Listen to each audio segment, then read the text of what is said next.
దేవుని కొరకు దేవుణ్ణి చాలా మంది మన జీవితంలో ఆయాస పెడుతూ ఉన్న పరిస్థితులు ఉంటాయి. అయితే ఆ వ్యక్తి ఏమనుకుంటాడంటే, నేను దేవుణ్ణి ఎలా ఆయాస పెడుతున్నాను అనుకుంటాడు. దేవుడు ఏమైనా కనబడుతున్నాడా? ఇప్పుడు మనిషి అంటే ఆయాస పడుతుంటే తెలుస్తుంది మనకి. ఆయాసం వస్తుంది, ఆయాస పడుతున్నాడు. ఒక పిల్లల వల్ల తల్లిదండ్రులకు ఆయాసం. కొన్ని కుటుంబాల్లో పిల్లలు ఆయాసాన్ని కలిగిస్తూ ఉంటారు. అది కనబడుతూ ఉంటది. అరే ఏం పిల్లలు రాళ్ళు, ఆ తల్లిదండ్రులను చూడండి ఎంత ఆయాస పెడుతున్నారు అంటారు. ఎందుకు? మన కళ్ళకి అది భౌతికంగా కనబడుతుంది కాబట్టి. మన కళ్ళకి అది భౌతికంగా కనబడుతుంది కాబట్టి. కానీ దేవుడు కనబడడం లేదు. కనబడినంత మాత్రాన ఈరోజు దేవుణ్ణి కనబడలేనటువంటి దేవుని విషయంలో చాలా మంది ఆయాస పెడుతున్నాం. అయితే అది నీకు తెలియట్లేదు అంతే, అది నాకు తెలియట్లేదు అంతే. ఎందుకు? ఆయన కనబడడం లేదు కాబట్టి. ఆయన ఏ స్వరూపుడు? ఆత్మస్వరూపుడు. ఆత్మస్వరూపుడైన దేవుడు మనుషులకు కనబడ్డు. అందుకే దేవుడు ఆత్మ గనుక అంటాము. ఆయన ఆత్మే. మరి ఆత్మకి ఆయాస పెట్టడం అనేది మనకు తెలియట్లేదు కాబట్టి మనుషులు ఏం చేస్తున్నారంటే, దేవుడేం ఆయాస పడతాడులే, నేనేం పెడుతున్నాను ఆయాసం అని మనుషులు బ్రతికేస్తున్నాం అంతే భూమి మీద. కానీ జాగ్రత్త, ఒకటి మాత్రం వాస్తవం అండి. ఈ భూమి మీద మనకు ఎలాగైతే కొన్ని పనుల వల్ల ఆయాసం కలుగుతూ ఉంటుందో, కొన్ని చేయరాని పనులు చేసి పిల్లలు ఎందుకు ఇలా చేస్తున్నారు, వాడెందుకు ఇలా తయారైపోయాడు, ఈ అమ్మాయి ఎందుకు ఇలా తయారైపోయింది అని వారి వల్ల తల్లిదండ్రులు ఆయాసపడడం ఎంత వాస్తవమో, భూమి మీద ఉన్నటువంటి మనం కూడా చాలా సందర్భాల్లో దేవునికి ఆయాస పెడుతూ ఉంటాం. అందుకే దేవునికి ఆయాసకరమైన బ్రతుకు నీలో ఉందా అని దేవుడు ఈ రోజు మాట్లాడుతున్నాడు మనందరికీ. నాకు ఆయాసకరమైన బ్రతుకు నీలో ఉందా? 139వ కీర్తన చూడండి, జాగ్రత్తగా విందాం. ప్రాముఖ్యమైన పాఠం. ఎందుకు అంటే, నేను ఎప్పుడు ఏమనుకోవాలంటే అమ్మా, నేను దేవునికి ఆయాస పెట్టేవాడిగా నేను ఉండకూడదు. ఉంటే ఆ బ్రతుకు వేస్ట్, ఆ బ్రతుకు వృధా. ఎప్పుడు దేవుని మాటలు ఎలా తీసుకోవాలి, వస్తున్నాం వెళ్ళిపోతున్నాం అని కాకుండా, వచ్చినప్పుడు ఏ సందేశం దేవుడు మాట్లాడుతున్నాడు, ఏ మాటలు నా హృదయాన్ని తాకుతూ ఉన్నాయి, ఏ మాటలతో దేవుడు నన్ను లోపాన్ని ఎత్తి చూపిస్తున్నాడు అన్న ఆలోచనతో ఇక్కడికి వస్తేనే మనకి విషయం అర్థమవుతుంది. శుక్రవారం ప్రార్థన వెళ్ళాలి కదా, లక్షవారం వెళ్ళాలి కదా అన్న ఉద్దేశంతో కాదు. ఈ రోజు దేవుడు ఏం మాట్లాడతాడు నాతోని, ఈ రోజు దేవుని గ్రంథంలోంచి సేవకుల ద్వారా ఏ మాటలు దేవుడు వెల్లడిపరుస్తాడు, నా లోపాన్ని ఏది ఈ రోజు ఎత్తి చూపిస్తాడు అన్న ఆలోచనతో ఎంతమంది అయితే వస్తామో వారికి ఆ వాక్యం వల్ల ప్రయోజనం ఉంటుంది. లేదు, ఇన్ని సంవత్సరాలు చూడండి, వస్తాం వెళ్తాం. ఎందుకు మనలో దేవుణ్ణి ఆయాస పెట్టే పరిస్థితి ఉంటుంది అంటే, మనుషులు వినడానికి ఇష్టపడుతున్నారు తప్ప ఆ విన్న మాటలు హృదయంలోకి స్వీకరించడానికి ఇష్టపడడం లేదు. 139వ కీర్తన. భక్తుడైన దావీదు తన జీవితాన్ని ఒక్కసారి పరిశీలన చేసుకుంటూ దేవుడి కళ్ళ ముందు తన జీవితాన్ని ఇలా పుస్తక రూపంలో ఇలా తీశాడండి. మనం కూడా చూడండి, తన హృదయాన్ని తెరిచాడు. హృదయాన్ని తెరిచి దావీదు 139వ కీర్తనలో ఆయన రాశారు. అది 24 చదువుతాను. నన్ను పరీక్షించి, లేదా నీకు ఆయాసకరమైన మార్గము నా యందు ఉన్నదేమో చూడుము. చూసారా? నీకు ఆయాసకరమైన మార్గము నా యందు ఉన్నదేమో. అమ్మ, ఇప్పుడు దావీదు అడిగాడంటే ఈరోజు ఈ ప్రశ్న మనం కూడా వేసుకోవాలో వద్దా మీరు ఆలోచించండి. నీకు ఆయాసకరమైన మార్గం నా యందు ఉన్నదేమో అని దేవునికి ఇష్టానుసారుడైన మనుష్యుడు, ఈ భూమి మీద ఉన్న మనుషుడు అడుగుతున్నాడు. అయ్యా, నీకు ఆయాసకరమైన మార్గం నాలో ఉందా? ఈరోజు నేను అడుగుతాను, దావీదు అడిగినటువంటి ఈ ప్రశ్న మనందరం ఎందుకు అప్లై చేసుకోకూడదు? ఈ ప్రశ్న నాకు దేవునికి ఎందుకు నేను అడగకూడదు? నీకు ఆయాసకరమైన మార్గం నా యందు ఉన్నదేమో చూడయ్యా, ఉంటే తెలియజేయండి. ఆయన తెలియజేస్తూ ఉన్న మాటల్లో చాలా మంది మారం మనం. అందుకే నీకు ఆయాసకరమైన మార్గం నా యందు ఉన్నదేమో చూడుమో, నిత్య మార్గమును నన్ను. అంటే అర్థం ఏంటి అమ్మా? అంటే అర్థం ఏంటి తెలుసమ్మా? ఆయనకి ఆయాసకరమైన మార్గం తెలిస్తే ఆ మార్గాన్ని ఏం చేస్తాడు దావీదు గారు? మార్చుకుంటే ఎక్కడికి వెళ్తాడు అంటున్నాడు నెక్స్ట్. అది ఎంత అర్థం ఉంది చూసారా? ఇంకా దేవుని ఆయాస పెట్టి బ్రతుకుతూ ఉన్నారనుకోండి, పరలోకం వెళ్ళడానికి ఆలోచించకూడదండి. ఎవరైనా, నేనైనా మీరైనా, దేవునికి ఆయాసకరమైన బ్రతుకు నీలో ఉంటే ఆ నిత్య మార్గాన నువ్వు వెళ్ళవు. అంటే దావీదు ఇండైరెక్ట్ గా ఏం చెప్తున్నారంటే, దేవునికి ఆయాసకరమైన బ్రతుకు ఒకవేళ నీలో ఉంటే దేవునికి నచ్చని బ్రతుకు ఒకవేళ నీలో ఉంటే ఆ బ్రతుకును మార్పు చేసుకుంటే నిత్య మార్గంలో దేవుడు నిన్ను నడిపిస్తాడు. నేను ఎలాగైతే వెళ్తానో మీరు కూడా వస్తారు అని ఒక పాఠం నేర్పిస్తున్నాడు దావీదు గారు. మరొకసారి చదువుతాం చూడండి. నీకు ఆయాసకరమైన మార్గము నా యందు ఉన్నదేమో చూడుము, నిత్య మార్గమును నన్ను ఎందుకు నిత్యత్వానికే వెళ్ళాలి తప్ప నిత్య నరకానికి నేను వెళ్ళకూడదు. ఆ యుగయుగాలు కాలే స్థితి నాకు వద్దు, నీతో యుగయుగాలు క్షేమాన్ని అనుభవించే స్థితి నాకు కావాలి అని నీకు ఆయాసకరమైన మార్గం నా యందు ఉన్నదేమో అని అడుగుతున్నాడండి దావీదు. ఇప్పుడు దేవునికి ఆయాసం కలిగే విధానాలు ఉన్నాయి గ్రంథంలో మూడు దేవునికి ఆయాసం కలిగే విధానాలు. ఈ విధానాలు మనకు తెలిస్తే మనం ఏం చేయగలం? అంతే. దేవునికి ఆయాస పెట్టే విధానాలు 3 చూపిస్తాను గ్రంథంలో. ఈ 3 విధానాల్లో ఈరోజు నువ్వెక్కడున్నావు, నేను ఎక్కడున్నాను, నేను నన్ను చెక్ చేసుకుంటాను. ఎవరికి వాళ్ళు చెక్ చేసుకుందాం. ఒకవేళ నువ్వు నేను ఆయాస పెడితే నిత్యత్వం గురించి ఆలోచించకూడదు. ఆ నిత్య మార్గం తేలికైన విషయం కాదు, చాలా కష్టం. పరలోకం వెళ్ళడం అనేది చాలా కష్టం, చాలా కష్టం. గవర్నమెంట్ జాబ్ సంపాదించడం కష్టం అంటాం లోకంలో, అదైనా పర్వాలేదు, పెద్ద కష్టం కాదంటాను నేనైతే. గవర్నమెంట్ జాబ్ కొట్టడం పెద్ద కష్టమేం కాదు, అహోరాత్రులు కష్టపడితే వచ్చేస్తుంది, కానీ కష్టపడాలి. కానీ పరలోకం వెళ్ళడం అనేది గవర్నమెంట్ జాబ్ సంపాదించడం అంత తేలిక కాదు. పరలోకం పొందుకోవడం చాలా కష్టం. అందులో ఒక మార్గం ఏంటంటే దేవునికి ఆయాసం కలిగించే విధానాలు నీలో లేకపోతే ఖచ్చితంగా నువ్వు పరలోకం వెళ్ళే అవకాశము గ్యారంటీ దేవుడు అనుగ్రహిస్తాడు. మొట్టమొదటిగా నెంబర్ 1 చదువుదాం. ఆయాసం ఎలా కలుగుతుంది దేవుడికి? మాటల చేత. అంటే ఈ జాబితాలో చాలా మంది ఉంటారు, చదువుతున్నప్పుడు మనకు అర్థమవుతుంది, నేను ఇక్కడే ఉన్నాను అనిపిస్తుంది, లేదా నేను ఎక్కడున్నానా, లేదా నేను అక్కడున్నానా. ఎక్కడో లేకపోతే మీరు ధన్యులు. లేదు, ఎక్కడో దగ్గర మీ మనస్సాక్షి మీకు చెప్తుంది నేను ఇక్కడే ఉన్నాను. నేను ఏ స్థాయిలో ఉన్నానో ఈ 3 విధానాల్లో ఎవరికి వారు ఆలోచన చేసుకొని మాటల చేత ఆయాస పెట్టడం. మలాకి గ్రంథం 2వ అధ్యాయం. మలాకి గ్రంథం 2వ అధ్యాయం, పాత నిబంధన చివరి పుస్తకం.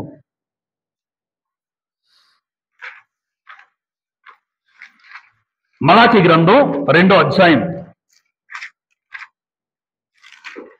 17 చదువుతాను.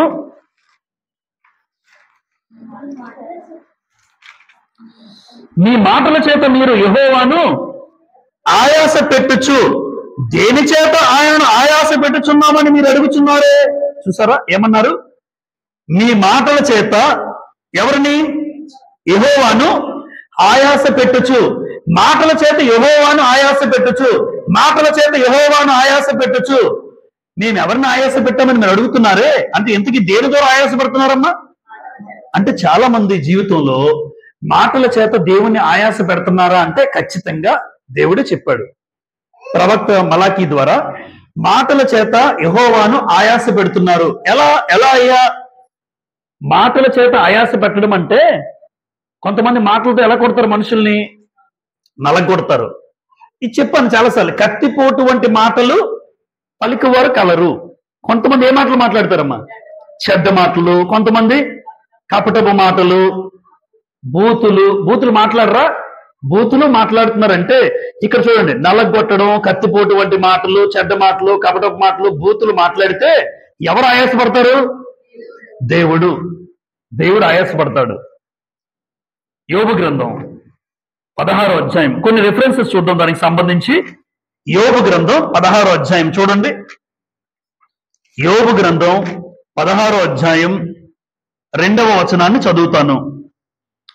ఇట్టి మాటలు అనేకములు నేను విని ఉన్నాను, మీరందరూ బాధకే కర్తలు గాని ఆదరణకు కర్తలు. అంటే మాటల చేత ఏం చేస్తున్నారు స్నేహితులు? యోబు స్నేహితులు ఏం చేస్తున్నారు? మీరందరూ, మీ స్నేహితులందరూ, ఒకరు బెల్దదు, జోఫరు, ఎలీఫజు, 3 స్నేహితుల పేర్లు యోబు స్నేహితులు. ఎలీఫజు, జోఫరు, బెల్దదు 3 కూర్చున్నారు. ఏదో పరామర్శించడానికి వెళ్తే బాగుంటుందనే పుండు మీద కారం జల్లినట్టు ఉంటుందమ్మా. పుండు కొంతమంది ఉంటారు, వీడు వెళ్ళి ఆడు బాధలో ఉంటే, దుఃఖంలో ఉంటే ఆ బాధను దిగమింగుకుని ఆ బాధలోంచి బయటకు వచ్చేటట్టు నీ మాటలు ఉండాలి. వాడికి క్షేమం కలిగేటట్టు నీ మాట ఉండాలి, వాడిని లేవనెత్తేటట్టు నీ మాట ఉండాలి తప్ప పుండు మీద కారం అంటే మీకు తెలుసు, ఆల్రెడీ బాధపడుతున్నాడు, మూలిగే నక్క మీద ఏముంది? మూలిగే నక్క మీద ఏటి పడిన తర్వాత తాటిపండు అంటారు సామెత. ఆల్రెడీ మూలుగుతుంది, దానికి ఏదో బాధ ఉంది ఆ నక్కకి. ఇప్పుడేమో తాటిపండు వచ్చి పడింది. అంటే బాధపడుతున్న వ్యక్తికి ఇంకా బాధకే కర్తలు అవుతున్నారు యోబు స్నేహితులు. ఇప్పుడు మాటల చేత ఆయాస పెట్టడం. ఇప్పుడు యోబు గారిని నలగొడుతున్నారండి ఒక రకంగా. 19వ అధ్యాయం యోబు గ్రంథం 19వ అధ్యాయం 2వ వచనం. ఎన్నాళ్ళు మీరు నన్ను బాధించరు, ఎన్నాళ్ళు మాటల చేత నన్ను, చూసారా, ఎన్నాళ్ళు మీరు బాధిస్తారు, ఎన్నాళ్ళు మీరు నలగొడతారు. ఆ మాటలు వాడాడండి. అంటే మాటల చేత కొంతమంది ఏం చేస్తారమ్మా? నలగొట్టడం, బాధ పెట్టడం, ఆయాస పెట్టడం. ఇప్పుడు ఇలా మాట్లాడుతున్నారంటే యోబు స్నేహితులను చూసి దేవుడు ఏమంటాడంటే, అమ్మ యోబు స్నేహితులు దేవునికి ఎలా కనబడతారు? మాటల చేత ఏం పెడుతున్నారు? ఆయాసం. ఈరోజు భూమి మీద నేను ఒక సహోదరుడిని ఒక సహోదరుని మాటల చేత నలగొడుతున్నావు అంటే అర్థం ఏంటంటే నిన్ను బట్టి దేవునికి ఏం కలుగుతుంది? ఆయాసం. నీ వల్ల దేవునికి ఆయాసం, ఆయనకి ఆయాసం.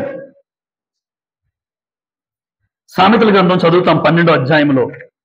మనందరికీ జ్ఞాపకమైన వచనమే చదువుకుని ముందుకు వెళ్దాం.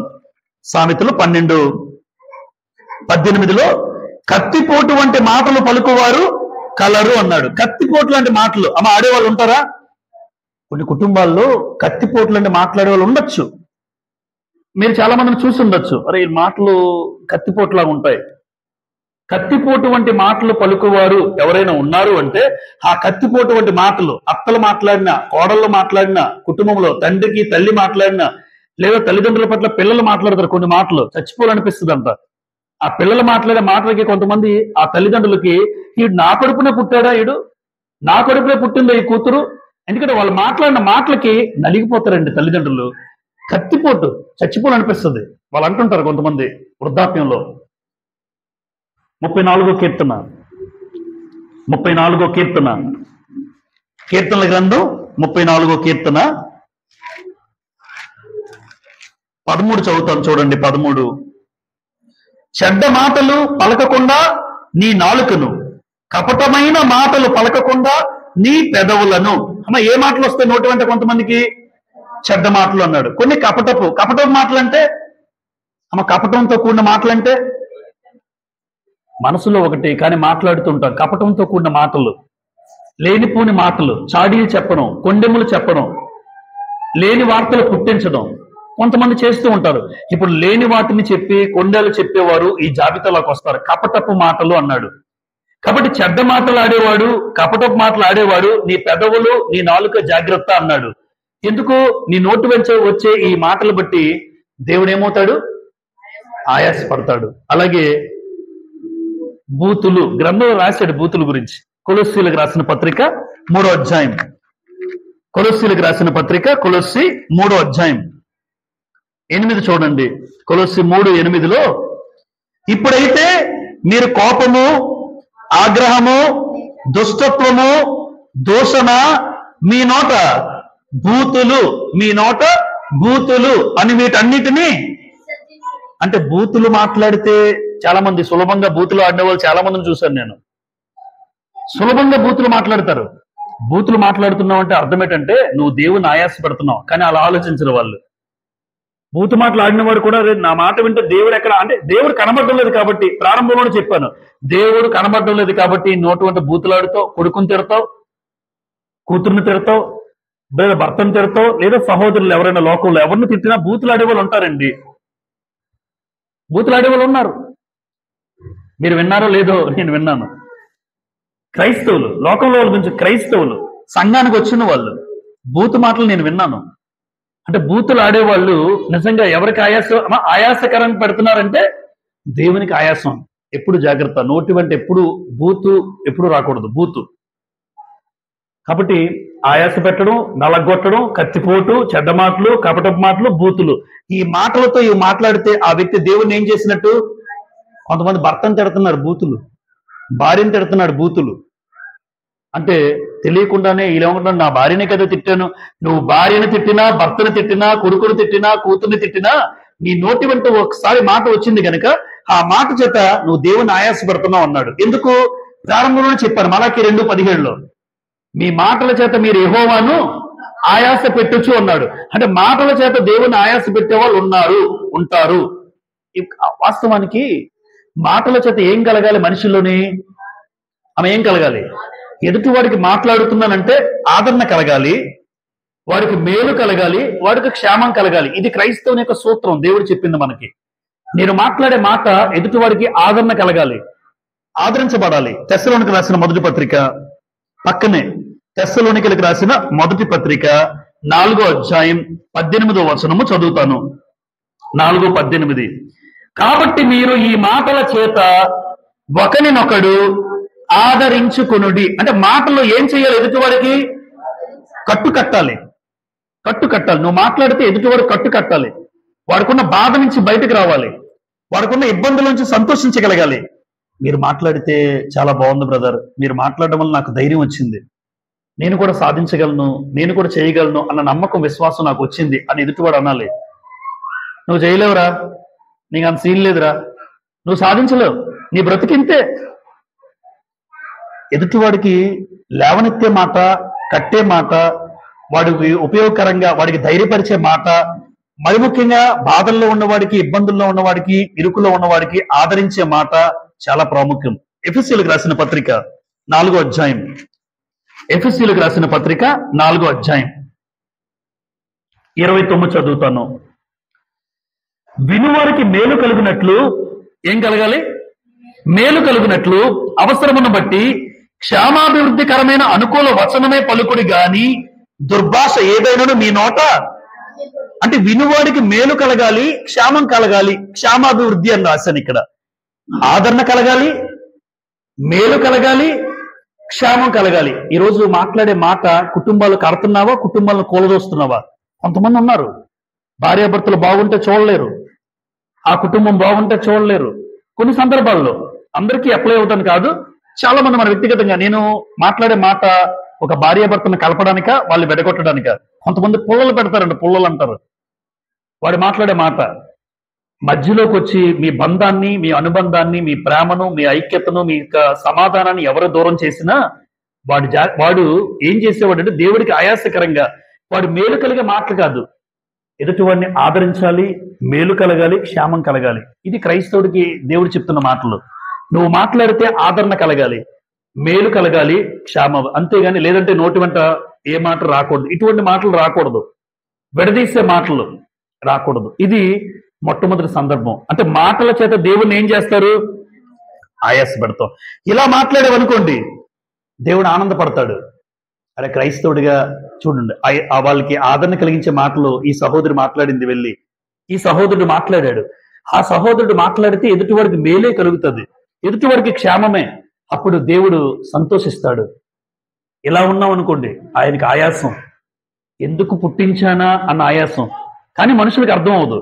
అర్థం కాకపోయినా అలా బ్రతికేస్తుంటాం అంతే, ఏదో బ్రతికి అలాగా వెళ్ళిపోతుంటది ముందుకి. నంబర్ 2, పాపముల చేత, దోషముల చేత దేవుని ఏం చేస్తారు? ఇది రెండో రకమైన విధానం.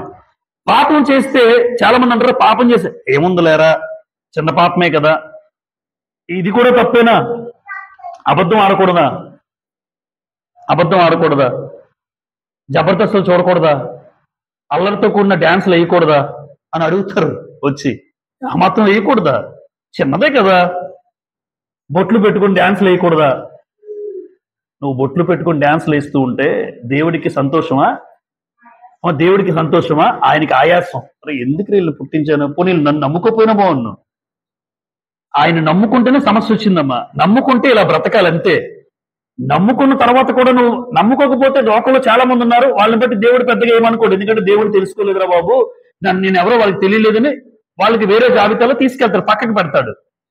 నమ్ముకున్నావు, వాక్యం తెలిసింది, వాక్యం ప్రకటించబడుతుంది, అయినా కూడా నువ్వు చేసే ప్రతి పని బట్టి దేవుడు ఆయాసపడతాడు. అప్పుడు ఆయాసపడతాడు. ఎందుకంటే నువ్వు తెలిసి తప్పు చేస్తున్నావు. తెలియక తప్పు చేసావా, క్షమించబడతావు. తెలిసి తప్పు చేసావా, క్షమాపణ లేదు. ఎప్పుడు అంతే. మీ సూత్రం తెలుసు కదా అందరికీ. హెబ్రీ 10:26 ఇప్పుడు చూపించను నేను. హెబ్రీ 10:26 బుద్ధిపూర్వకంగా పాపం చేస్తే పాపమునకు శిక్ష పడాల్సిందే. ఒకవేళ తెలియక చేసావా, అయ్యా నాకు తెలియదు చేసావా, క్షమించబడతావు నువ్వు. కానీ బుద్ధిపూర్వకంగా మాట వాడుతాడు అక్కడ హెబ్రీ 10:26లో. అంటే తెలిసి నువ్వు తప్పు చేస్తున్నావు, తెలిసి అబద్ధం ఆడుతున్నావు, తెలిసి డ్యాన్సులు వేస్తున్నావు, తెలిసి తెలిసి అల్లరితో కొన్ని ఆటపాటలు నువ్వు పాలుపోకలు పొందుతున్నావు. తెలిసి తెలిసి చేస్తే నిన్ను పుట్టించినటువంటి దేవుడు నిన్ను బట్టి ఆయాస పడతాడు. ఆయన ఇప్పుడు నీకు ఎదురుగా కనబడడం లేదంటే, ఎందుకంటే నీకు మనుషులే కనబడుతున్నారు కాబట్టి నీకు పెద్ద ఎంజాయ్మెంట్ గా ఉంది, కానీ ఆయన నీకు కనబట్టలేదు. ఆత్మస్వరూపిగా ఆయన దుఃఖపడుతున్నాడు, రోధిస్తున్నాడు, ఏడుస్తున్నాడు. ఎందుకు పుట్టించానా అని బాధపడతాడు. అది ఆయాసం. ఇప్పుడు పాపముల చేత దోషముల చేత ఆయాసం. యెషయా గ్రంథం 43, యెషయా గ్రంథం 43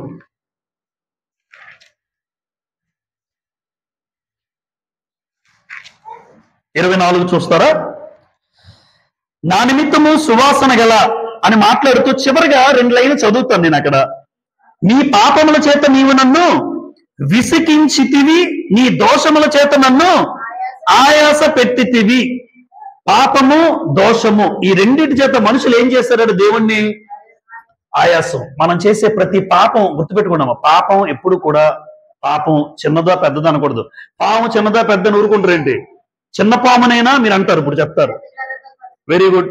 చిన్న పామైనా పెద్ద కర్రతో కొట్టాలి. పాపం చిన్నదో పెద్దదో కాదు, పాపం పాపమే. నువ్వేది చేసినా పాపమే.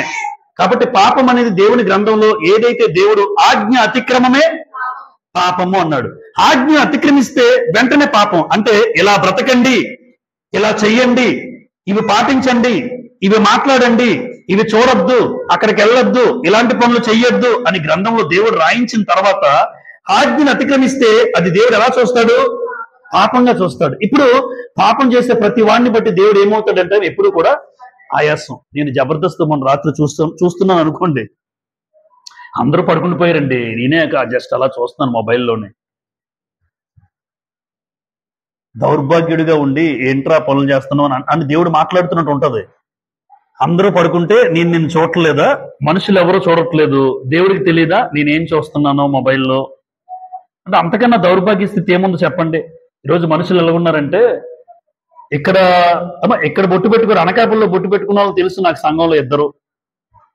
ఇక్కడికి వచ్చినప్పుడు చూస్తే భయం, పెట్టుకోరు, అనకాపల్లో పెట్టుకుంటారు.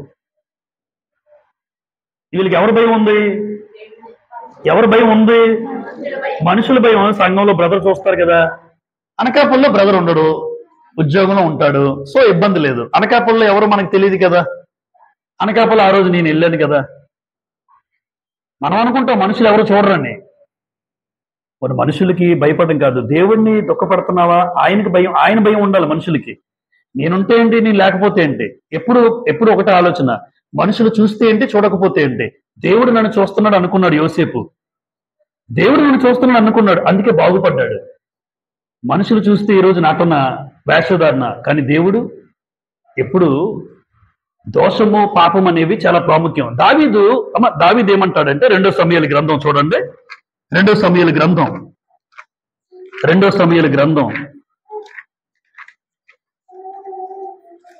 12వ అధ్యాయం, 2 సమూయేలు గ్రంథం 12వ అధ్యాయం చూడండి.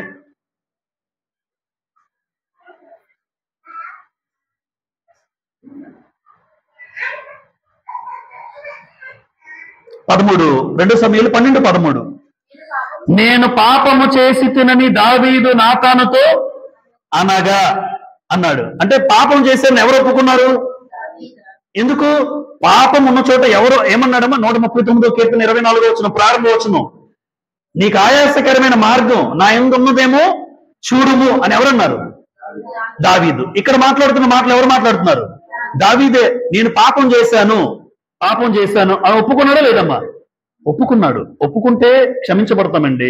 కానీ పాపాన్ని కప్పి పెడతారు చాలా మంది. అతిక్రమములు దాచిపెట్టువాడు వర్ధిల్లడు. సామెతలు 28:13లో అతిక్రమములు దాచిపెట్టువాడు వర్ధిల్లడు, వాటిని ఒప్పుకొని విడిచిపెట్టువాడు దేవుని కనికరాన్ని పొందుకుంటాడు. దావీదు ఒప్పుకున్నాడు కాబట్టి పాపాన్ని చేశాను, నిజమే. అలానప్పుడు అబద్ధం ఆడాను, అయ్యా నేను అబద్ధం ఆడాను, ఒప్పుకుంటున్నాను. అలానా చూశాను, నేను ఒప్పుకుంటాను. పలానా చోట ఇలా తిరిగాను, పలానా చోట డాన్సులు వేసాను, పలానా చోట సినిమాలకు వెళ్ళాను, ఒప్పుకుంటాను నా జీవితాన్ని. ఒప్పుకుంటే క్షమించబడతావు. దావీదు 40 సంవత్సరాలు అద్భుతమైన పరిపాలన అందించాడు. కారణం, పాపాన్ని ఒప్పుకున్న దావీదుని దేవుడు సింహాసనం మీద కూర్చోబెట్టాడు, ఇష్టపడ్డాడు. కానీ పాపం కప్పిపెట్టుకున్నాడు అనుకోండి, దేవునికి ఆయాసమే. దావీదు దేవునికి ఎప్పుడు ఇష్టానుసారుడు మనుషుడు ఎప్పుడు కాలేడు. ఎప్పుడైతే పాపాన్ని ఒప్పుకున్నాడో క్షమించబడ్డాడు. ఈరోజు పాపాన్ని చాలా మంది దాచుకుంటాం. హోషేయ గ్రంథం చూడండి, ఒక మంచి మాట. పాపము దోషము గురించి ఒకేసారి మాట్లాడతాడు హోషేయ గ్రంథం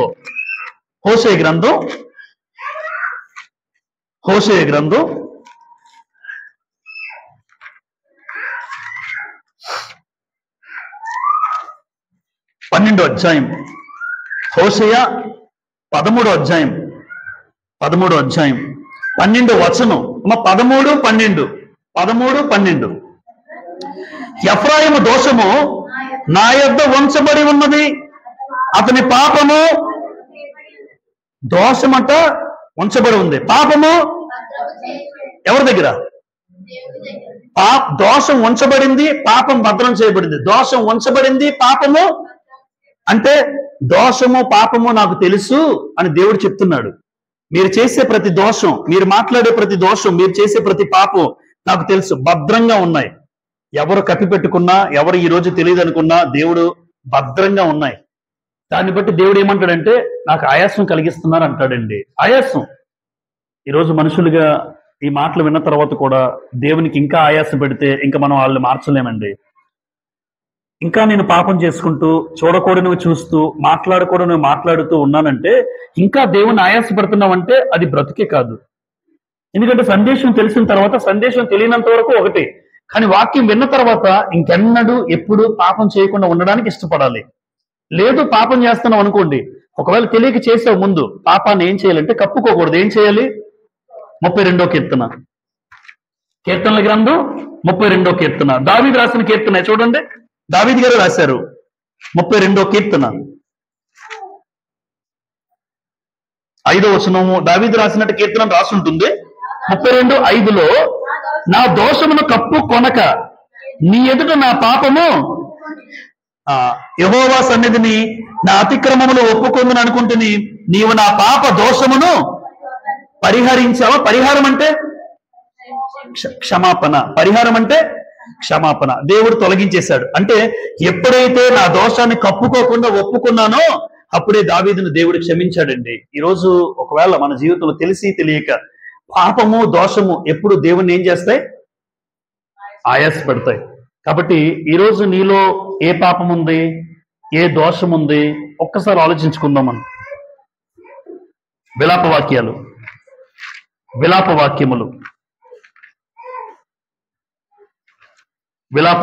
5వ అధ్యాయం. విలాపవాక్యములు 5వ అధ్యాయం 7వ వచనం చదువుతాను. మా తండ్రులు పాపము చేసి గతించిపోయిరి, మేము వారి దోష శిక్షను అనుభవించుచున్నాము. తండ్రులు ఏం చేశారమ్మా? పాపం చేశారు. తండ్రులు పాపం చేశారు. పిల్లల మీద ఏం పడింది? దోష శిక్ష. తండ్రుల పాపం, పిల్లలకి దోష శిక్ష. గుర్తుపెట్టుకోవాల్సిన విషయం ఏంటంటే తల్లిదండ్రులు చేసిన పాపం పిల్లల మీద దోషంగా వస్తుంది. గుర్తుపెట్టుకోండి. తల్లిదండ్రులు ఈరోజు బాగా బతకచ్చు అనుకోవచ్చు, నేను చేసిన పాపం నా కొడుకు కూతుర్ల మీద పడుతుంది. ఏంటి అది? పాపానికి దోషానికి ఉన్న వ్యత్యాసం ఏంటి అంటే, పాపం రాదు పిల్లలకి, కానీ నేను చేసిన పాపం ఏదైతే చేశానో నా పిల్లల మీద దోషమై కూర్చుంటుంది. అందుకే పిల్లలు సెటిల్మెంట్స్ ఉండవు, పిల్లల బ్రతుకులు బాగోవు. వాళ్ళ పిల్లలందరూ కూడా ఏమవుతారంటే వాళ్ళ బ్రతుకు కాలం అంతా కష్టాలు, బాధలు, శ్రమలు. ఎందుకు ఇలా వస్తున్నాయి? వాళ్ళు ఏది చేయాలన్నా వాళ్ళకి రాదు.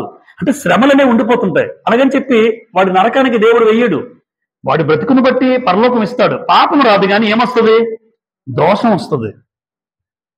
తండ్రిగా నేను ఇష్టానుసారంగా బ్రతికాను అనుకోండి, ఆ అమ్మాయి వీళ్ళు, ఈ అబ్బాయి ఆ అమ్మాయి చూపులు చూసుకుంటూ, ఒకవేళ ఎగ్జాంపుల్ చెప్తున్నాను, నేనే మరొక స్త్రీతో సంబంధం కలిగి ఈ రోజు బ్రతుకుతూ ఉంటే నా పిల్లల మీద దోషం వచ్చి పడుతుంది. ఆడి బ్రతుకు కాలం అంతా కూడా ఆడికి అర్థం కాదు, ఎందుకు నాకు ఇలా జరిగింది అర్థం కాదు. తండ్రిగా, తల్లిగా నేను చేసిన పాపం వాడి మీద దోషమై కూర్చుంటది. వాడు బాగా బ్రతకచ్చు, పరలోకం ఒకవేళ బాగా బ్రతికితే వెళ్ళొచ్చు. కానీ భూమి మీద ఎలా ఉంటాయంటే దోషముకు వచ్చే శిక్ష ఏంటంటమ్మా, శరీర సంబంధమైన శ్రమలు ఉంటాయి. వాడు బాధపడుతుంటాడు, పొందుకోవాల్సింది పొందుకోకుండా కోల్పోయిన పరిస్థితి ఏర్పడుతూ ఉంటది. ఎందుకు చేతిలో దగ్గరకు వచ్చి పోతూ ఉంటాయి. ఏంట్రా ఏం జరుగుతుందో తెలియదు. అదేంటంటే తల్లిదండ్రులు చేసిన పాపం ఆ పిల్లల మీద దోషంగా ఉంటది, కానీ ఎవరికి తెలియదు అది. అందుకే ఇర్మియా గ్రంథంలో అంటాడు 32:18 చూడండి. ఇర్మియా 32:18 ఈ మాట ఎప్పుడు కూడా నాకు భయం కలుగుతుంది. పిల్లల విషయంలో ఆలోచన చేసినప్పుడు చాలా జాగ్రత్తగా ఉండాలనిపిస్తుంటుంది. ఈ మాటను బట్టి 32:18 నీవు వేవేల మందికి కృప చూపుచు తండ్రుల దోషమును వారి తర్వాత వారి పిల్లల ఒడిలో ఏం వేస్తున్నాడు? పాపమా? అమ్మ పాపం వేశారా?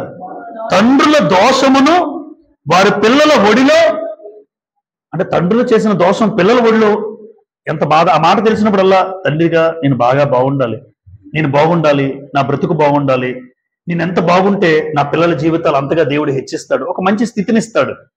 భౌతిక సంబంధమైన శ్రమలు నా పిల్లలకి రాకూడదు అని ప్రతి తల్లి తండ్రి ఆలోచిస్తే భూమి మీద తల్లిదండ్రులు బాగా బ్రతుకుతాం మనం. ఎందుకు? ఆ పిల్లల మీద ఒడిలో వేయకూడదు, నేను వాళ్ళు బాగుండాలి. అంతా కూడా పిల్లలు బాగుండాలని కోరుకుంటాం. మంచి ఎడ్యుకేషన్ ఇస్తాం, మంచి చదువులు, మంచి ఏదైనా మంచి అండి పిల్లలకి చేస్తాం మనం, ద బెస్ట్. మరి అలాంటప్పుడు వాక్యం తెలిసిన సందర్భంలో నేను పాపం చేస్తే, ఒకవేళ వాక్యాన్ని బట్టి వ్యతిరేకంగా పాపం చేస్తే అది నా పిల్లల ఒడిలో వేసేవాడితో సమానం అయిపోతాను. ఎప్పుడు దేవునికి ఆయాసకరమైన బ్రతుకు, పాపము దోషము నీలో ఎప్పటికీ ఉండకూడదు. ఎందుకంటే పాపము చేసినా ఒకటే అనుకోవాలి, ఈ పాపం చూస్తున్నావా చేస్తున్నావా అంటే దేవుడు ఆయాసపడతాడు. నెంబర్ 3కి వెళ్ళిపోతాను. భౌతికమైన కోరికల కోసం ఏడ్చి దేవుని ఏం చేస్తాం అంటే ఆ విషయంలో కూడా దేవుడు ఆయాసపడతాడా? ఖచ్చితంగా. ఇక్కడ కొన్ని రాశాను. భౌతికమైన కోరికలు ఏంటి? తిండి లేదని, సరైన బట్ట లేదని, ఆస్తులు లేవని, ఇల్లు లేదు, అందరూ ఇల్లు కట్టుకుంటున్నారు, నాకు ఇల్లు లేదు అని ఏడ్చేవాళ్ళు ఉంటారు.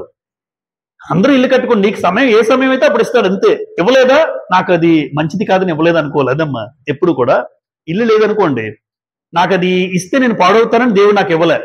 అమ్మా ఎవరైనా ఇప్పుడు పిల్లలు బ్లేడ్ అడిగి చేస్తారా మీరు? బ్లేడ్ ఎందుకమ్మా ఇవ్వట్లేదు అంటే బ్లేడ్ వల్ల ప్రమాదం అని పెద్దోడికి తెలిసింది, అందుకని పిల్లలు బ్లేడ్ అడిగితే ఇవ్వట్లేదు. నువ్వు ఎందుకు? దానివల్ల ఆడికి ప్రమాదం, ఆడికి తెలియదు బ్లేడ్ వల్ల ప్రమాదం అని, ఆడి పట్టుకుందాం చూస్తుంటాడు. కానీ తండ్రిగా నీకు తెలుసు బ్లేడ్ వల్ల ప్రమాదం అని. అంతేగాని అంటే అడిగి అప్పుడు ఏమో అర్థమవుతుంది, ఏది నాకు ఇవ్వట్లేదంటే దానివల్ల నాకు ప్రమాదం, ఏదో ఒక ప్రమాదం రావచ్చు. ఇప్పుడు ఐశ్వర్యవంతుడికి ఏముంటుంది, దేవుని మర్చిపోవచ్చు, అందుకే నాకు ఎక్కువ డబ్బు ఇవ్వకపోవచ్చు. డబ్బు ఇవ్వట్లేదంటే మంచిది, ఎందుకంటే ఆయన మర్చిపోయే పరిస్థితి వస్తుందేమో, అందుకే నాకు డబ్బు లేదు, మీడియంగా ఉంచేస్తాడు దేవుడు చాలు. అలా ఆస్తులైనా, ఇల్లులైనా, ఉద్యోగం ఇవ్వలేదని, ధనం లేదని, వీటిని బట్టి ఈ భౌతికమైన కోరికలు బట్టి ఎప్పుడు ఏడకూడదు. ఏటయ్యా ఏం చేసావు అనకూడదు, అనకూడదు. ఎందుకు అంటే సంఖ్యాకాండం 11వ అధ్యాయం. ఇశ్రాయేలు జీవితంలో మాంసం కూర కోసం ఏడ్చేవాళ్ళు చూసారా మీరు ఎప్పుడైనా? పెళ్లిలో చూస్తుంటారు. ఎందుకంటే మగపిల్లలకి ఎక్కువ వేశారట 2 ముక్కలు, ఆడపిల్లలకి మాంసం పెట్టారని చెప్పలేదంట, కొట్టుకొని చచ్చారంట. పేపర్లో న్యూస్ కదమ్మా, కొన్ని సంవత్సరాల క్రితం పేపర్ న్యూస్. మాంసం కూరతో పెళ్లి సందడిలో మాంసం కొట్టుకుని బుర్రలు పగిలిపోయేలా కొట్టుకున్న పెళ్లి జంట. సంఖ్యాకాండం 11వ అధ్యాయం. సంఖ్యాకాండం 11వ అధ్యాయం ప్రారంభ వచనం చదువుతాను. జనులు ఆయాసమును గురించి సనుగుచుండగా అది యెహోవాకు వినబడును. ఏంటి ఆయాసం కోసం సనుక్కోడు? ఏంటి? ఏ ఆయాసపడుతున్నారు వీళ్ళు? ఏం ఆయాసపడుతున్నారు? చదువుకుంది 4వ వచనం చూడండి. వారి మధ్యనున్న మిశ్రిత జనము మాంసాపేక్ష అధికముగా కనపరచగా ఇశ్రాయేలీయులు మరలా ఏడ్చి మాకెవరు మాంసము పెట్టెదరు. అంటే ఇప్పుడు వీళ్ళంతా కూడా వీళ్ళ బాధ దేనికోసం? మాంసం కోసం. 5వ వచనం. ఐగుప్తులో మేము ఉచితంగా తినిన చేపలు, కీరకాయలు, దోసకాయలు, కోరాకులు, ఉల్లిపాయలు, తెల్లగడ్డలు జ్ఞాపకం వచ్చుచున్నవి. ఆ తిండే బాగుంది. దేవుడేమో అరే మీ బానిసత్వ బ్రతుకులోంచి విడుదల దయచేస్తే మాకింకా బానిసత్వమే కోరుకుంటున్నారు. చూసారా మీ వీళ్ళు? బానిసత్వంలోంచి దేవుడు తీసుకొస్తే మీరే కదా ఏడ్చారు. నిర్గమకాండ 2వ అధ్యాయంలో ఏడుస్తారు, దుఃఖపడతారు, మొర్ర పెడతారు, మూలుగుతారు. అయ్యా మాకు ఒక అవకాశం లేదా, దయచేసి మమ్మల్ని విడిపించు అని మీరే మొర్రపెట్టారు. దేవుడు కనికరించాడు, మోషే గారితో నడిపించాడు. మరలా మార్గ మధ్యంలో అరణ్య ప్రయాణంలో ఉంటుండగా, అరణ్యంలో ఏం దొరుకుతాయండి మాంసం? వాళ్ళ కోరికలు కాకపోతే చూడండి. అయినా సరే మాంసం రప్పించాడు. చూద్దాం ఒకసారి 10వ వచనం చదువుతాను. జనులు తమ తమ కుటుంబములో ఎవరి గుడారపు ద్వారమునద్దు వారు ఏడవగా మోషే వినెను. యెహోవా కోపం బహుగా రగులు కొడెను, వారు ఏడ్చుట మోసే దృష్టికి చెడ్డదిగా ఉండెను. దేనికోసం? ఏడుపు చూడండి, మాంసం కోసం ఏడుపు. అంటే ఇది ఒక రకంగా ఎందుకు రాశానంటే, భౌతికమైన కోరికల కోసం ఎవరు ఏడ్చారు? ఇప్పుడు భౌతికమైన కోరిక తిండి. ఏ తిండి? మాంసం. ఈ మాంసం కోసం ఎవరు ఏడ్చారు? ఇశ్రాయేలు ఏడ్చారు. దీన్ని చూసి దేవుడు ఏమనంటే దుఃఖపడుతున్నాడు, ఆయాసపడుతున్నాడు. మీరు మాంసం కోసం ఏడుస్తారా? అందుకే ఇవన్నీ రాసుకొచ్చాను నేను. భౌతికమైన కోరిక ఇది అయి ఉండొచ్చు. ఈ రోజు నేనేమంటానంటే, ఇవి కూడా ఉద్యోగం రాలేదని ఏడవకూడదు. ఏదో ఒకటి ఇస్తారు దేవుడు, ఏదో ఒకటి బతకడానికి. పలానా ఉద్యోగమే రావాలని లేదు. ధనం లేదని ఎప్పుడు దేవుని దగ్గర ఏడవకూడదు. ఇల్లు లేదని, ఆస్తులు లేవని, తిండి లేదని, బట్ట లేదని భౌతికమైన కోరికల కోసం ఎప్పుడు ఏడవకూడదు. క్రీస్తు ప్రభు ఏమన్నారమ్మా మత్తయి సువార్తలో? ఏమి తిందుమో, ఏమి త్రాగుదమో, ఏమి ధరించుకుందమో అని వీటి గురించి మీరు చింతింపకుడి అంటాడు. చింతింపకుడి. ఎవరు చింతిస్తారో చెప్పాడు అక్కడ. అన్యజనులు వీటన్నిటి కోసం చింతిస్తారు. ఇప్పుడు ఆలోచించేవాడు అన్యుడా క్రైస్తవుడా? అమ్మ ఇలా ఆలోచించేవాడు అన్యుడా క్రైస్తవుడా? ఇక్కడ రాశాను కదమ్మా, అన్యులు. ఇప్పుడు మనం ఇక్కడికి వచ్చి, సంఘానికి వచ్చి దేవుని తెలుసుకుని ఏంటో తింటామో, రేపేంటో, ఏం తింటామో, ఏం త్రాగుతామో అని మనం కూడా అన్నాం అనుకోండి, మనం అన్యులు. ఇంకా నువ్వు క్రైస్తవుడు కాదనమాట. యేసుప్రభు అంటున్నాడు, ఏమి తిందుమో, ఏమి త్రాగుదమో, ఏమి ధరించుకుందామో అని ఆలోచించొద్దు. ఆకాశ పక్షులు అంటాడు అక్కడ. ఆకాశ పక్షులు అవి ఏమైనా విత్తుతాయమ్మా? విత్తవు, కోయవు, కానీ మీ పరలోకపు తండ్రి వాడిని పోషించట్లేదా? వాటికంటే మీరు బహు శ్రేష్ఠులు కారా? పక్షి కన్నా నేను గొప్ప కాదా? జంతువు కన్నా నువ్వు గొప్పోడువు కాదా? ఎందుకు గొప్పోడువు కాదు? గొప్పోడువే. పక్షికి, జంతువులకి ఆత్మ లేదు. ఎవరు తన స్వరూపం చేసుకుంది? పక్షిని చేసుకున్నాడు దేవుడు. తన స్వరూపంలో తన పోలుకు చొప్పున, ఆదికాండం 1:26, తన స్వరూపంలో తన పోలుకు చొప్పున నరుని చేసుకున్నాడు, మనల్ని చేసుకున్నాడు. అంటే పక్షికి గాని, జంతువు గాని వాటికి పోషిస్తున్న దేవుడు నిన్ను పోషించలేడా? అలాంటి పోషణ కోసం నువ్వు ఏడుస్తున్నావు అంటే నువ్వు అన్యుడివి. రేపు మా పరిస్థితి ఏంటో వద్దు, దేవుడు చూడగలడు. చివరిలో ఒక మాట చెప్తాను వాక్యం అయిన తర్వాత. క్రైస్తవులు అంటాడు యేసు ప్రభు, మొదట నా నీతిని, నా రాజ్యమును బ్రతకండి. అంటే దేవుని కోసం బ్రతకాలి అని ఒక తీర్మానం చేసుకుంటే దేవుడు ఖచ్చితంగా భౌతికమైనది తీరుస్తాడండి. ఖచ్చితంగా తీరుస్తాడు. ఎప్పుడైనా ఆత్మ సంబంధమైన విషయం బాధపడి ఏడ్చానమ్మా, నేను ప్రార్థనకు రాలేకపోతున్నాను, ఆదివారం ఆరాధనకి వెళ్ళలేకపోతున్నాను, ఎవరైనా ఏడ్చారా? ఏంటో డ్యూటీ వేసేసారు, నాకు ఏడుపు వస్తుంది, దుఃఖం వస్తుంది, దేవుని సన్నిధికి దూరం అయిపోయాను, ప్రతిరోజు సాయంకాలం వెళ్ళి కూర్చునేవాడిని, ఇప్పుడు రాలేకపోతున్నాను అని ఎవరైనా ఏడిస్తే నీ భౌతికమైన కోరికల కోసం దేవుడు సంతోషిస్తాడు. అంతేగాని భౌతికమైన కోరికల కోసం ఏడుస్తుంటే దేవుడు ఆయాసపడతాడు. ఎప్పుడైనా మనకు ఎలా ఉండాలంటే, ఆత్మ సంబంధమైన విషయాలు నెరవేరకపోతే ఏడాలి. నేను ప్రార్థనకు రాలేకపోతున్నాను, అసలు ప్రార్థన చేసుకోలేకపోతున్నాను, అయ్యా వాక్యం చదవలేకపోతున్నాను, దయచేసి నాకు సమయం ఇవ్వండి. ఆత్మ సంబంధమైన జీవితం కోసం ఏడాలి తప్ప భౌతిక సంబంధమైన జీవితం కోసం ఎవరు ఏడవకూడదు. ఒకవేళ భౌతికమైన సంబంధమైన కోసం నువ్వు ఏడిస్తే దేవుడు దుఃఖపడతాడు, మరి ముఖ్యంగా దేవుడు ఆయాసపడతాడు. ఎప్పుడు దీనికోసం మనం ఆలోచించద్దు. 33 సంఖ్యాకాండం, అక్కడే 11వ అధ్యాయం 33. ఆ మాంసం ఇంకా వారి పండ్ల సందున ఉండగానే అది నమలక మునిపే యెహోవా కోపము జనుల మీద రగులుకొనెను, యెహోవా తెగులు చేత వారిని బహుగా బాధించెను, మాంసాపేక్ష గల వారిని జనులు అక్కడ పాతి పెట్టినందున. అంటే దేవుడు ఏం చేశారు? వాళ్ళందరూ ఏమైపోయారు? పాతి పెట్టబడ్డాడంటే చనిపోయారు. అంటే భౌతికమైన కోరికలతో చనిపోయారు. భౌతికమైన కోరికలు నెరవేర్చ దేవుడికి ఇష్టం లేదు, కోపం వచ్చింది. అరే ఎప్పుడైనా ప్రార్థన చేసుకోలేదు నేర్చావా? ఎప్పుడైనా మందిరానికి రాలేకపోతే నేర్చావా? దానికోసం ఏడిస్తే ఆయన ఆనందపడ్డారు. అరే ఎంత దుఃఖపడుతున్నాడో, నలిగిపోవాలి గుండె. ఈరోజు నేను ప్రార్థనకి వెళ్ళలేకపోయాను, ఆరాధనకి వెళ్ళలేకపోయాను అని గిజ గిజ గిజ గిజ చేప సముద్రంలోంచి, నీటిలోంచి తీసిన చేప బయట వేసినప్పుడు ఎలా ఉంటుందో ఆ స్థితి క్రైస్తవుడికి ఉంటే దేవుడు ఆనందపడతాడండి, చాలా ఆనందపడతాడు. ఏ స్థితిలో నలిగిపోతూ రాలేకపోతున్నాడో, కొన్ని సందర్భాల్లో మనకి వెళ్ళాలని ఉంటుంది, కానీ ఆ సమయంలో పని ఒత్తిడు, ఏదో ఒకటి ఉద్యోగాన్ని బట్టు, అనారోగ్యాన్ని బట్టు, ఇంట్లో ఉన్నప్పుడు రాలేకపోయే స్థితి ఏర్పడుతుంది. కానీ వెళ్ళాలని బలంగా ఉంది, కానీ నువ్వు రాలేకపోతున్నావు. అది ఉద్యోగాన్ని బట్టి కలుగుతుంది, అనారోగ్యాన్ని బట్టి రాలేవు. అలాంటప్పుడు మనసులో గిజ గిజ గిజ గిజలు ఆడిపోయారు అనుకోండి, దేవుని దగ్గరికి వెళ్ళలేకపోతున్నందుకు దేవుడు ఆనందపడతాడు. ఈరోజు భౌతికమైన కోరికల కోసమే మనుషులు అనేక మంది బ్రతుకుతూ దేవుణ్ణి దుఃఖపెడుతున్నారు తప్ప దేవునికి ఆయాసం కలిగిస్తున్న పరిస్థితి ఏర్పడుతూ ఉంటుంది. కాబట్టి ఎప్పుడు ఇశ్రాయేలు వలె మనం భౌతికమైన కోరికలు నెరవేర్చినా నెరవేర్చకపోయినా దుఃఖపడక్కర్లేదండి. దుఃఖపడక్కర్లే. ఎందుకు అంటే మన ఆత్మ సంబంధం. ఆత్మ సంబంధమైన కోరికలు నెరవేర్చబడకపోతే మనం ఏడాలి. ఈరోజు చివరిగా చూడండి, నోట్ రాశాను. జీవితం ఇచ్చిన మన జీవితం నడిపిస్తున్న తండ్రిని ఎవరైనా ఆయాస పెడతారా? మీరే చెప్పండి. ఇప్పుడేమో ఇక్కడ ఉన్న వాళ్ళందరికీ జీవితం ఇచ్చింది ఎవరు? దేవుడు. ఇంకా జీవితాన్ని ఇప్పుడు స్టిల్ నడిపిస్తూ ఉన్నారా?